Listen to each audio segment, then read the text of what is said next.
इसके बाद पांचवा रीज़न है हमारे संस्कृति के प्रतीकों को, सिंबल्स को जिस प्रकार से फिल्म में दिखाया जाना चाहिए था वो ट्रेलर से या टीज़र से या सॉन्ग से कम देखने को नहीं मिल रहा। मैंने देखा कि इस फिल्म के जो डायरेक्टर है वे कह रहे थे कि बचपन से ही उन्होंने बड़ा शास्त्रों का अध्ययन वगैरह किया हुआ है,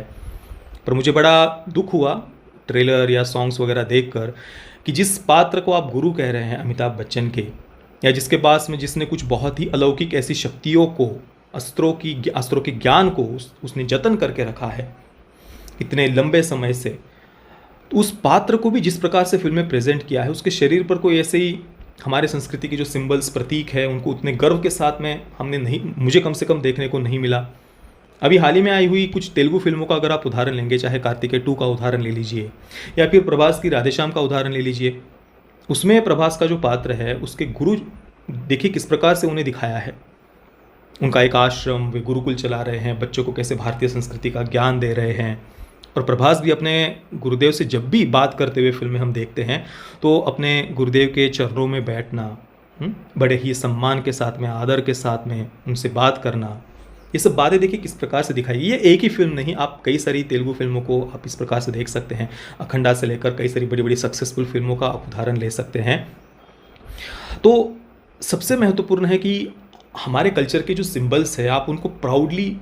प्रेजेंट करना, ये सबसे बड़ा एक अपॉर्चुनिटी थी बॉलीवुड के पास में, जो मुझे लगता है कि उन्होंने मिस कर दी है। और अगर आपने इतना सनातन संस्कृति का अध्ययन किया है तो आपको कम से कम ये तो पता होना चाहिए कि हमारी संस्कृति में सबसे ज़्यादा सर्वोच्च सम्मान अगर किसी बात को है तो वो है गुरु शिष्य परंपरा को, ब्रह्मज्ञानी संतों को, गुरुओं को।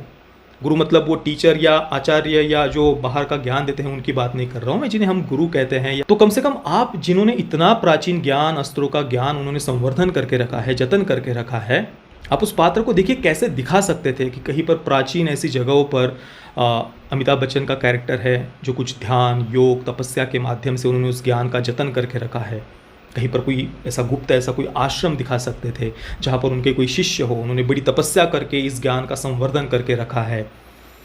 आज तक इतने सारे आक्रमण हुए, इतने सारे अन्याय, अत्याचार पिछले 1000 वर्षों में, फिर भी उन्होंने किस प्रकार से इस ज्ञान का संवर्धन करके रखा है अपनी तपस्या के माध्यम से, योग के माध्यम से, प्राणायाम के माध्यम से।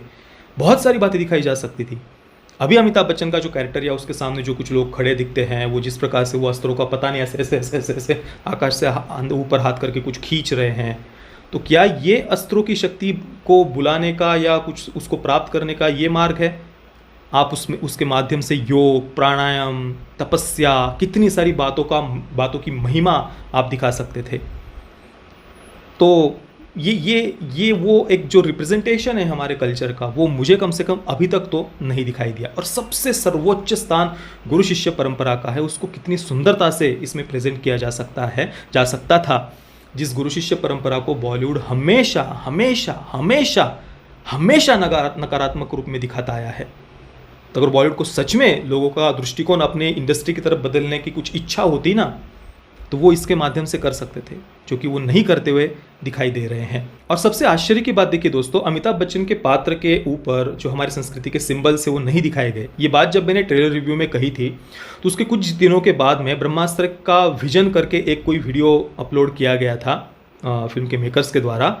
और उसमें ये बताया गया कि फिर उसमें बड़े ऋषि मुनि और उनकी तपस्या आदि का वर्णन, उल्लेख वहाँ पर उन्होंने किया है। और फिर दिखाया है कि भाई फिर पीढ़ी दर पीढ़ी कैसे उनकी वेशभूषा बदलती गई। ये एक छोटा सा एक एनिमेशन के रूप में उन्होंने वहाँ पर दिखा दिया। अब पता नहीं उन्होंने हमारा वीडियो देखकर वो एनिमेशन वो बनाकर दिखाया है या क्या था, वो तो मेकर्स ही जाने, जो भी है।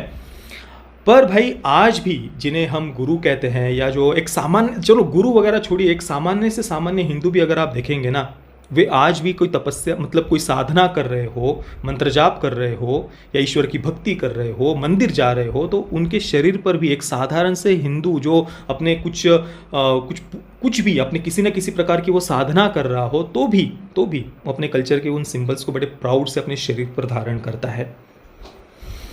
तो इतनी पता नहीं वो कौन से सो कॉल्ड मॉडर्न उन्होंने दुनिया, या कौन से सो कॉल्ड मॉडर्न वेस्टर्न उन्होंने वो बदलाव आता गया है उसमें, पता नहीं। और चलो वो बदलाव आया भी, तो भी आप जिस पात्र को ये दिखा रहे हैं कि उसने कुछ प्राचीन ज्ञान का संवर्धन किया है, तो संवर्धन कैसे किया? कहीं पर तो कुछ तपस्या योग आज के समय में भी उस ज्ञान का जतन अगर उसे करना है तो कुछ तो ऐसा वो उस पात्र के इर्द गिर्द कुछ ऐसा दिखा सकते थे ना, जो इससे इसमें मिसिंग लग रहा है।